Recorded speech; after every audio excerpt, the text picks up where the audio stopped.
अस्सलाम वालेकुम dear student. तो आज हम चैप्टर 8 का लेक्चर एक और रिकॉर्ड करेंगे और आज हम डिस्कस करेंगे टाइप्स ऑफ वेव। जैसे पिछले लेक्चर में हमने वेव का एक टाइप डिस्कस किया था जिसको हम प्रोग्रेसिव वेव्स कह रहे थे, ठीक है, या प्रोग्रेस या ट्रेवलिंग वेव कह रहे थे। आज हम वेव्स के कुछ और टाइप डिस्कस करेंगे और सबसे पहले हम डिस्कस करेंगे mechanical wave. What are the mechanical waves? तो हम कहते हैं those waves which require a medium for propagation। जैसे हमें पता है कि जब वेव किसी भी मीडियम में प्रोपोगेट करती है तो मीडियम के पार्टिकल्स ऑसिलेट करते हैं। तो मैकेनिकल वेव्स उन वेव्स को कहते हैं जिनको प्रोपोगेट करने के लिए मीडियम की ज़रूरत होती है। जैसे वाटर वेव है, यानी वाटर वेव्स जो होती हैं वो हमेशा वाटर में प्रोड्यूस की जाती हैं और इसको आगे प्रोपोगेट करने के लिए मीडियम यानी वाटर की ज़रूरत होती है। इस तरीके से स्ट्रिंग वेव्स, जो वेव्स हम स्ट्रिंग में बनाते हैं उसको भी मीडियम की ज़रूरत होती है। तो इस तरीके से जैसे हमारे पास साउंड है, साउंड भी एक किस्म की मैकेनिकल वेव्स हैं। So those waves which require a medium for propagation are known as mechanical waves। ये जो मैकेनिकल वेव्स हैं इनके एग्जांपल्स हैं, examples of mechanical wave. Number 1 sound wave, number 2 string wave, number 3 water waves etcetera. यानी इन waves को आगे जाने के लिए मीडियम की ज़रूरत होती है। उसके बाद हमारे पास वेव का एक दूसरा क्लास है जिसको हम कहते हैं electromagnetic waves. Electromagnetic waves, What are the electromagnetic waves? तो हम कहते हैं those waves which do not require any medium for propagation। Those waves which do not require any medium for propagation, ठीक है। ऐसी वेव्स जिसको प्रोपोगेशन के लिए किसी भी मीडियम की ज़रूरत नहीं होती हैं उनको इलेक्ट्रोमैग्नेटिक वेव्स कहते हैं। बेसिकली ये जो इलेक्ट्रोमैग्नेटिक वेव्स होती हैं ये वैक्यूम से भी पास कर सकती हैं। These can pass through vacuum, और वैक्यूम में इनकी सबसे ज़्यादा स्पीड होती है। याद रखिएगा, मैकेनिकल वेव्स जो होती हैं वो वैक्यूम से पास नहीं कर सकती, इलेक्ट्रोमैग्नेटिक वेव्स जो होंगी वो वैक्यूम से पास कर सकती हैं। जिस तरीके से हम कहें क्या साउंड की स्पीड वैक्यूम में कितनी होगी, तो साउंड की स्पीड वैक्यूम में 0 होगी, क्योंकि साउंड वैक्यूम में से पास नहीं कर सकता, क्योंकि साउंड एक किस्म की मैकेनिकल वेव है। पर अगर हम इलेक्ट्रोमैग्नेटिक वेव की बात करेंगे तो वो वैक्यूम से पास हो सकती हैं। ये जो इलेक्ट्रोमैग्नेटिक वेव्स होती हैं बेसिकली इनके अंदर इलेक्ट्रिक और मैग्नेटिक फील्ड ऑसिलेट करती रहती है, और इलेक्ट्रिक फील्ड और मैग्नेटिक फील्ड के पास ये एबिलिटी है कि वो वैक्यूम में से पास कर सकती हैं, ट्रेवल कर सकती हैं। इलेक्ट्रोमैग्नेटिक वेव्स का एक बहुत बड़ा क्लास है जिसको हम स्पेक्ट्रम भी कहते हैं। इसमें आ जाती हैं पावर वेव्स। पावर वेव्स के बाद हमारे पास आती हैं रेडियो वेव्स। रेडियो वेव्स के बाद हमारे पास आती हैं माइक्रोवेव्स।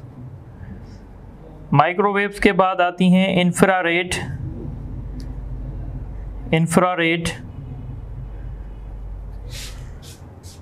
इंफ्रारेड के बाद आती हैं विजिबल। विजिबल के बाद आती हैं अल्ट्रावायलेट। अल्ट्रावायलेट के बाद आती हैं एक्सरेज। एक्सरेज के बाद गामा रेज। ये जो सारा मैंने लिखे हैं ये सारी की सारी जो हैं वो इलेक्ट्रोमैग्नेटिक वेव्स हैं, यानी ये सारी वेव्स जो हैं वो वैक्यूम में से पास हो सकती हैं। जैसे आप यहाँ आते जाएंगे, आगे चलते जाएंगे, वेवलेंथ जो है वो कम होती जाएगी। यानी अगर मैं आपसे पूछूं से कम वेवलेंथ किसकी है, तो गामा रेज की है। जैसे आप जानते हैं विजिबल जो होती है, विजिबल लाइट जो होती है, इसकी वेवलेंथ 4000 एंगस्ट्रॉम से शुरू होती है और 7000 एंगस्ट्रॉम पे होती है। इस तरीके से आप जानते हैं एक्स रेज हैं, इनकी वेवलेंथ तकरीबन 10⁻⁻10 मीटर होती है। तो जैसे ही हम आगे चलते जाएंगे वेवलेंथ कम होती जाएगी और सबसे जो कम से कम वेवलेंथ है वो गामा रेज के पास है। ठीक है, अब हम डिस्कस करेंगे वेव का एक तीसरा क्लास, और इस क्लास को कहते हैं, इस क्लास को हम कहते हैं मैटर वेव्स। मैटर वेव्स और you can say de Broglie waves. What are matter waves और डी ब्रोगली वेव्स? तो ये कॉन्सेप्ट है हमारे पास। डी ब्रोगली ने कहा था कि पार्टिकल के पास भी वेव कैरेक्टर होता है। ये बहरहाल हम इंटर में डिटेल में पढ़ेंगे। अभी आप ये याद रख लें, what are the matter waves? तो हम कहते हैं those waves which are associated with the moving particles. जब कोई पार्टिकल मूव करता है तो उसके पास एक वेव कैरेक्टर आता है और उसके वेव कैरेक्टर को हम मैटर वेव्स कहते हैं। सो those waves which are associated with moving particles, these are called the matter waves, or you can say these are also known as the de Broglie waves, क्योंकि first time इनका concept de Broglie ने दिया था। ठीक है, अच्छा, इनके बाद हम वेव्स का एक और टाइप डिस्कस करते हैं। ये जो टाइप हमने डिस्कस किए ऑन द बेसिस ऑफ कि भाई उनको मीडियम की ज़रूरत है या नहीं है। इस तरीके से वेव का एक और क्लास है जिसमें हम डिस्कस करेंगे कि देखें, जब भी वेव किसी मीडियम में ट्रेवल करती है ना, तो मीडियम के पार्टिकल ऑस्युलेशन करते हैं। अब हम इसकी बेसिस पे क्लास करेंगे। देखें, अगर ऑस्युलेशंस कभी कभी वेव प्रोपोगेशन के डायरेक्शन में हो सकते हैं, कभी कभी उसके परपेंडिकुलर हो सकते हैं, तो इसकी बेसिस पे हम डिसाइड करते हैं number 1 longitudinal wave. Longitudinal wave में क्या होगा, जिस डायरेक्शन में वेव मूव करेगी उसी डायरेक्शन में पार्टिकल्स ऑस्युलेट करेंगे। सपोज करें अगर ये मीडियम के पार्टिकल्स हैं, मीडियम के पार्टिकल्स एक्स एक्सिस में ऑस्युलेशन कर रहे हैं और वेव प्रोपोगेशन का डायरेक्शन भी एक्स एक्सिस में है, वेव भी ऐसे जा रही है और पार्टिकल भी ऐसे ऑस्युलेशन कर रहे हैं, तो हम कहेंगे ये जो वेव है ये लॉन्गिट्यूडनल वेव है। लॉन्गिट्यूडनल वेव की डेफिनेशन क्या होगी? Those waves in which particles, those waves in which particles of medium, those waves in which particle of medium are oscillating along the direction of wave propagation, यानी जिस direction में wave जा रही है उस डायरेक्शन में पार्टिकल ऑस्युलेशन कर रहे हैं, तो हम इनको लॉन्गिट्यूडनल वेव कहते हैं। लॉन्गिट्यूडनल वेव आप सॉलिड्स में भी क्रिएट कर सकते हैं।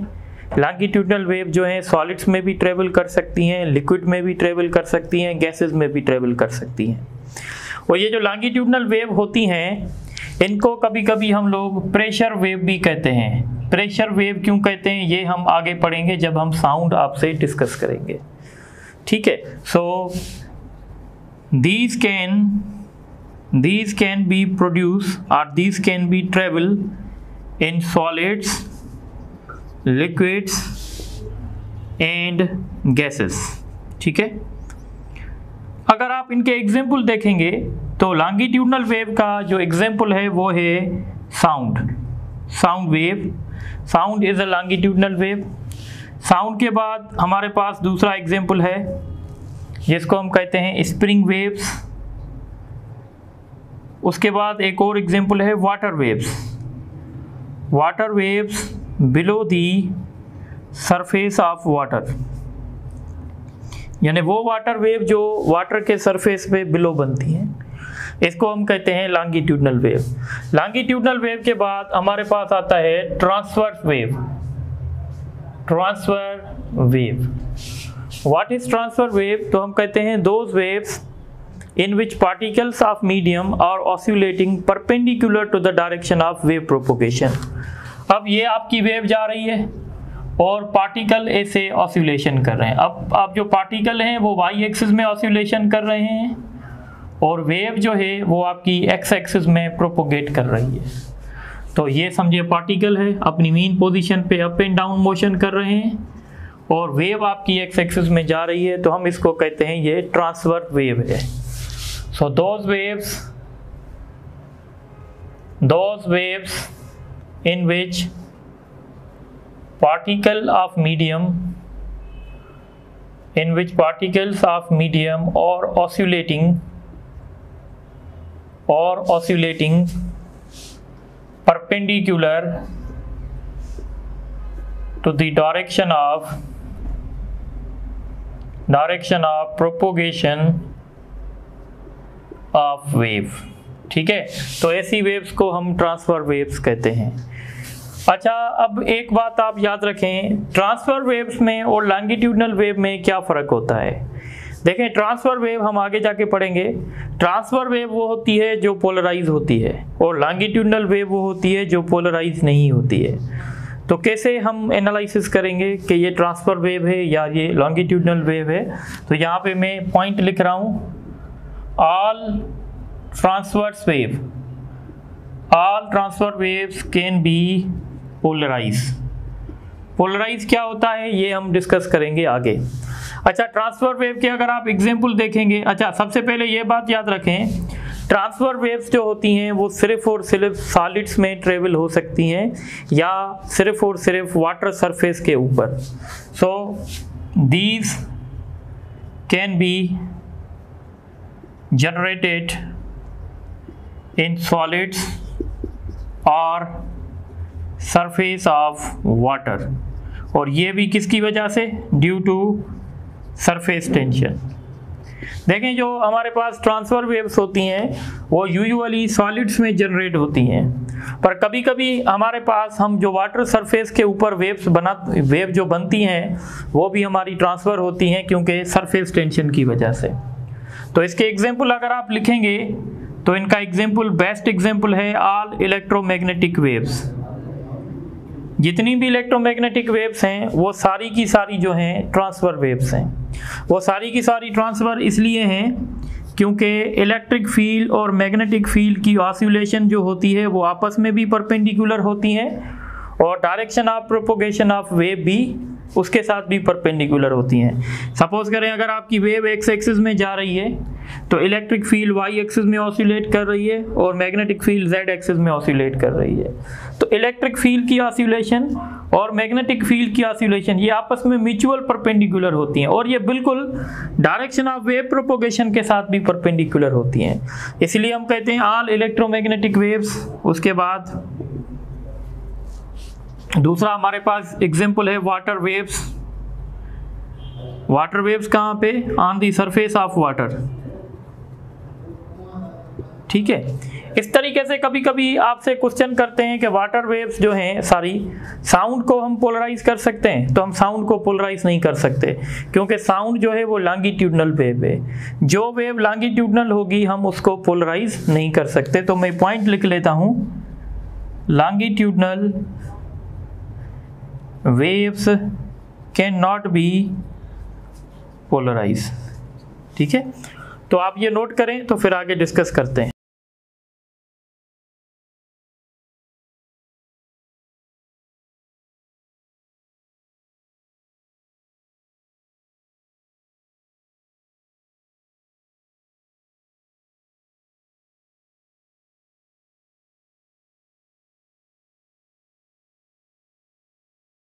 अच्छा, अब हम बात करेंगे, एक छोटा सा टॉपिक है हमारे बुक में, रिपल टैंक। रिपल टैंक क्या है? तो बेसिकली रिपल टैंक एक किस्म का अरेंजमेंट है जिसमें हमारे पास एक ट्रे होती है, उस ट्रे में हम वाटर डालते हैं और उस वाटर को हम डिस्टर्ब करते हैं, यानी हम वाटर के रिपल्स बनाते हैं और उन वाटर रिपल्स को यूजुअली वाटर वेव्स कहा जाता है। So what is ripple tank? तो हम कहते हैं it is an arrangement. It is an arrangement. Arrangement में आ गया इट कंसिस्ट, यू में से कि it consist tray. It is an arrangement in which water waves are produced। सबसे पहले जो इम्पॉर्टेंट क्वेश्चन है वो ये है कि रिपल टैंक में कौन सी वेव्स बनती हैं। तो कॉमन सेंस है, रिपल टैंक के अंदर वाटर होता है और हम उस वाटर को किसी वाइब्रेटर के साथ डिस्टर्ब करते हैं। जब हम उस वाटर को वाइब्रेटर के साथ डिस्टर्ब करते हैं तो वेव्स जनरेट होती हैं और उन वेव्स को हम कहते हैं वाटर वेव्स। यानी कुछ इस तरीके का अरेंजमेंट होता है। मैं ये एक रफ स्केच बना रहा हूँ ताकि आपको समझ में आना चाहिए। सपोज करें ये एक किस्म की ट्रे है और नीचे हमने, आपके बुक में लिखा हुआ है कि नीचे हमने सपोज करें एक लाइट सोर्स रख दिया है और यहाँ पे हमने कोई, ऐसे समझें कोई स्क्रीन रख दी है, ठीक है। स्क्रीन हमने रखी हुई है ताकि हम यहाँ पे वेव्स देख सकें, ठीक है। ये इसके अंदर सपोज करें कोई वाटर पड़ा हुआ है। अब हम क्या कर रहे हैं कि इस वाटर को डिस्टर्ब करेंगे। जब हम इन वाटर को डिस्टर्ब करेंगे तो हमें रिपल्स नज़र आएंगी। बेसिकली ये वाटर वेव्स हैं और यहाँ पे हमने सोर्स रखा है। इस सोर्स की वजह से यहाँ पे इसकी इमेज बनेगी, मिरर है, और इस मिरर पे हम देख सकते हैं कि किस तरह की रिपल्स बन रही हैं। रिपल्स यूजुअली ऐसे ही बनेंगी, ये ऐसे डार्क लाइन और ब्राइट लाइन्स होंगी, जैसे आपने देखा होगा कभी भी अगर आपने वाटर को डिस्टर्ब किया होगा, इस तरीके से ये स्क्रीन पे हमें नज़र आएंगी। अब यहाँ पे जो बात समझने की ये है कि भाई ये रिपल टैंक्स हम क्यों पढ़ते हैं। तो रिपल टैंक की मदद से हम वेव के बेसिक फीचर्स देख सकते हैं, वेव के बेसिक कैरेक्टरिस्टिक्स देख सकते हैं। वेव के बेसिक कैरेक्टरिस्टिक्स कौन से हैं? जैसे रिफ्लेक्शन है, इंटरफेरेंस है, डिफ्रैक्शन है, ये सारे वेव के फीचर्स हैं। सो मैं लिख सकता हूँ it is used to demonstrate the basic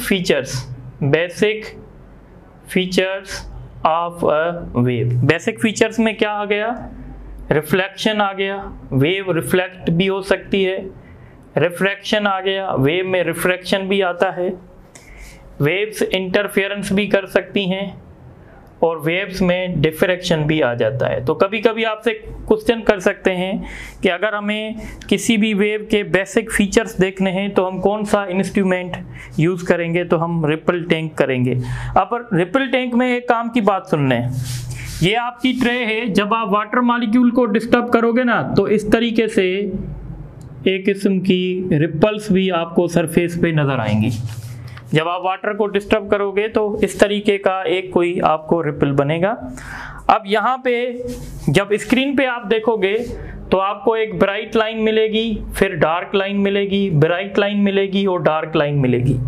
ये जो ब्राइट लाइन है ना, ब्राइट लाइन शो करती है, ब्राइट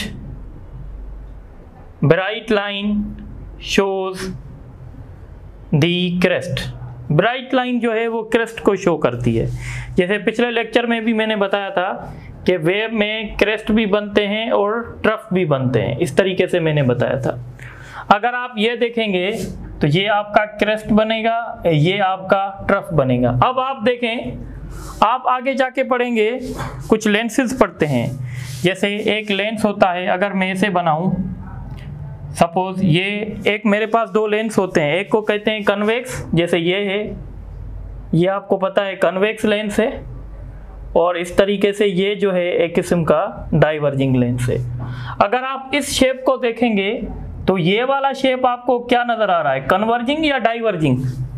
तो ये वाला शेप और ये वाला शेप सेम है, यानी ये हमने कहा था कि ये हमारा क्रेस्ट है। तो रिपल टैंक में जो क्रेस्ट होता है वो जो क्रेस्ट जो होता है वो एक कन्वेक्स लेंस का रोल प्ले करता है और इस वजह से वो ब्राइट लाइन प्रोड्यूस करता है, क्योंकि कन्वेक्स लेंस जो होता है वो हमेशा लाइट को गैदर करता है। आगे जाके आप पढ़ेंगे। सो हम कहते हैं bright line shows the crest and crest acts as a converging means convex lens.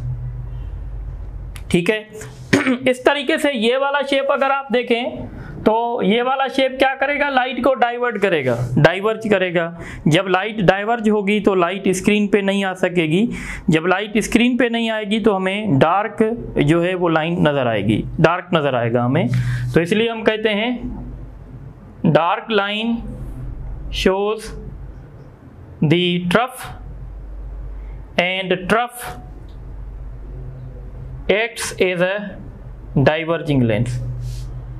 Trough जो है वो एक किस्म का डाइवर्जिंग लेंस का रोल प्ले करेगा। आई होप कि आप समझ गए होंगे कि भाई कैसे ब्राइट लाइन कैसे बन रही है, क्योंकि जो हमारा क्रस्ट है वो एक कन्वेक्स लेंस का शेप दिखा रहा है और कन्वेक्स लेंस क्या करता है, सारी लाइट को गैदर करता है एक पॉइंट पे। इस तरीके से जो डार्क लाइन है वो बेसिकली ट्रफ है। तो ट्रफ क्यों है वो ट्रफ इसलिए है क्योंकि वो सारी लाइट को डाइवर्ज कर रहा है, डाइवर्जिंग लेंस का रोल प्ले कर रहा है। तो इस तरीके से हम ये रिपल टैंक से स्टडी करते हैं। So this is all about the ripple tank. अब आप ये नोट करें तो इस पे कुछ एमसीक्यूज करते हैं।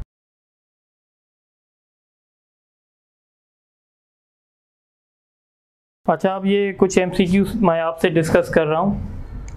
Which of the following can not pass through vacuum. कौन सी वेव्स हैं जो वैक्यूम में से पास नहीं हो सकती? तो आपको पता है जो इलेक्ट्रोमैग्नेटिक वेव्स होंगी वही वैक्यूम से पास होंगी, जो इलेक्ट्रोमैग्नेटिक नहीं होंगी वो पास नहीं होंगी। रेडियो वेव इलेक्ट्रोमैग्नेटिक वेव है तो ये पास होगी। साउंड वेव मैकेनिकल वेव है तो ये पास नहीं होगी। माइक्रोवेव भी इलेक्ट्रोमैग्नेटिक वेव है तो ये पास होगी। हमें देखना था विच of the following can not pass, तो इसका मतलब है साउंड वेव पास नहीं हो सकती, ऑप्शन डी होगा। उसके बाद क्वेश्चन है the wave which do not require any medium for propagation. तो हम इसको क्या कहते हैं, इसको इलेक्ट्रोमैग्नेटिक वेव कहते हैं। Which of the following is correct for transfer waves. Transfer waves के लिए कौन सी बात करेक्ट है? These are electromagnetic waves. लाजमी नहीं है कि ट्रांसफर वेव सिर्फ और सिर्फ इलेक्ट्रोमैग्नेटिक वेव्स हों।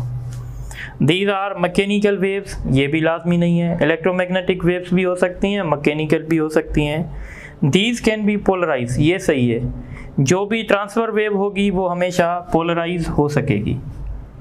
देखिए सारे इलेक्ट्रोमैग्नेटिक वेव ट्रांसफर वेव्स हैं, पर ये लाजमी नहीं है कि जितने भी ट्रांसफर वेव्स हैं वो सारे के सारे इलेक्ट्रोमैग्नेटिक वेव्स हों।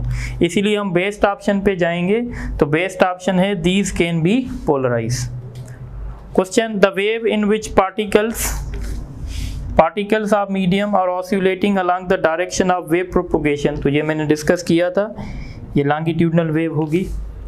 उसके बाद क्वेश्चन है in ripple tank dash are produce. Ripple tank में हम क्या प्रोड्यूस करते हैं? तो मैंने बताया था रिपल टैंक में हम वाटर होता है और हम उस वाटर में डिस्टर्बेंस क्रिएट करते हैं, यानी हम वाटर की रिपल्स यानी वाटर की वेव्स बनाते हैं। सो हम वाटर वेव्स प्रोड्यूस करते हैं। उसके बाद क्वेश्चन है the ripple tank may be use to demonstrate dash of waves. तो रिपल टैंक्स मैंने बताया था बेसिक वेव के जो फीचर्स होते हैं उसको देखने के लिए हम यूज करते हैं। तो वेव के बेसिक फीचर्स रिफ्लेक्शन भी है, रिफ्रैक्शन भी है, इंटरफेरेंस भी है, डिफ्रैक्शन भी है। तो सारे सही होंगे, इसलिए ई होगा। उसके बाद एमसीक्यू से in ripple tank bright line shows dash because it acts as dash. तो मैंने बताया था ब्राइट लाइन जो है वो एक किस्म का क्रस्ट होता है और क्रस्ट इसलिए ब्राइट लाइन बनता है क्योंकि वो डाइवर्जिंग लेंस नहीं बल्कि कन्वर्जिंग लेंस एक्ट करता है। तो इसका ऑप्शन सी होगा। अब हम एक छोटी सी टॉपिक करते हैं और इसको कहते हैं energy in wave. Energy in wave या पावर ट्रांसमिटेड बाय वेव, इसको हम ऐसे भी कह सकते हैं power transmitted by wave. You all know कि हमारे पास जो वेव होती है, wave is nothing but it is the carrier of energy. जब भी कोई ट्रेवलिंग वेव एक जगह से दूसरी जगह जाती है तो वो अपने आप में एनर्जी कैरी करती है। जैसे सन की लाइट है, यहाँ तक आ रही है in the form of electromagnetic wave, वो अपने साथ एनर्जी को कैरी कर रही है। So all waves carries the energy. So all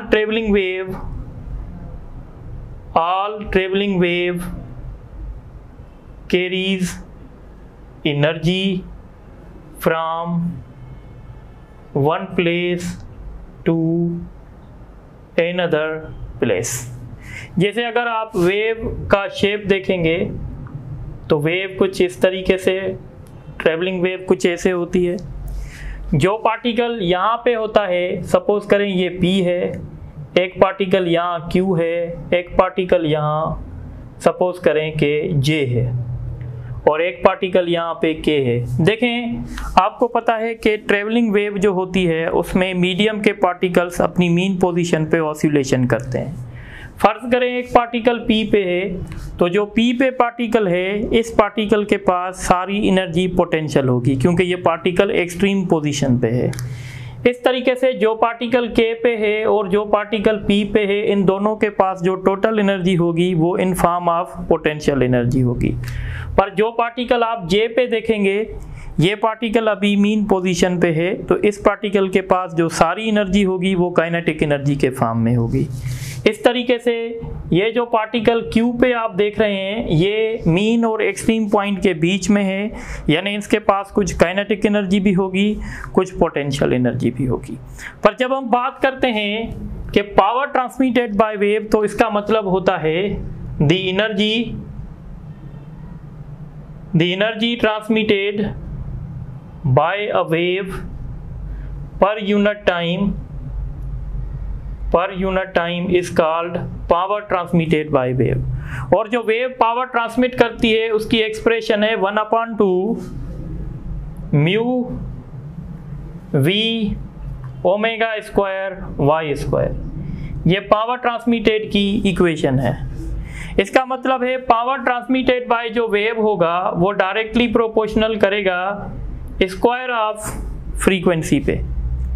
इस तरीके से power transmitted by wave is directly proportional to square of amplitude and power transmitted by wave is directly proportional to velocity. इसको हम कभी कभी फ्रीक्वेंसी भी कहते हैं, इसको हम एम्पलीट्यूड कहते हैं, और इस तरीके से इसको हम वेलोसिटी कहते हैं। सो अगर आप किसी भी वेव का एम्पलीट्यूड डबल करोगे, उसमें एनर्जी 4 टाइम्स बढ़ जाएगी। आपने देखा होगा कि जब टाइड्स क्रिएट होती हैं तो एक वेव होती है जिसका एम्पलीट्यूड कम होता है, वो इतनी डेंजरस नहीं होती है, पर एक वेव होती है जिसका एम्पलीट्यूड बहुत ज़्यादा होता है तो वो ज़्यादा डेंजरस हो सकती है। तो एनर्जी जो वेव की होगी वो स्क्वायर ऑफ एम्पलीट्यूड पे डिपेंड करेगी और वो स्क्वायर ऑफ फ्रीक्वेंसी पे भी डिपेंड करेगी। जैसे हमारे पास एक सपोज करें एक हमारे पास इंफ्रासोनिक है या इंफ्रा रेड लाइट है हमारे पास, और दूसरी हमारे पास अल्ट्रा वायलेट लाइट है।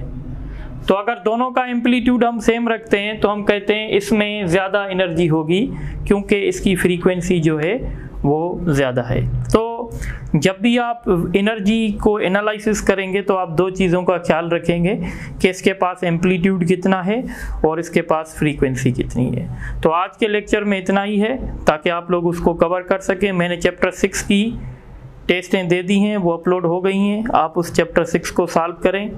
इंशाल्लाह नेक्स्ट लेक्चर में मैं चैप्टर 7 की टेस्ट आपको अपलोड करवा दूंगा। ठीक है, तो इंशाल्लाह बाकी नेक्स्ट टॉपिक कल डिस्कस करेंगे। Thank you very much.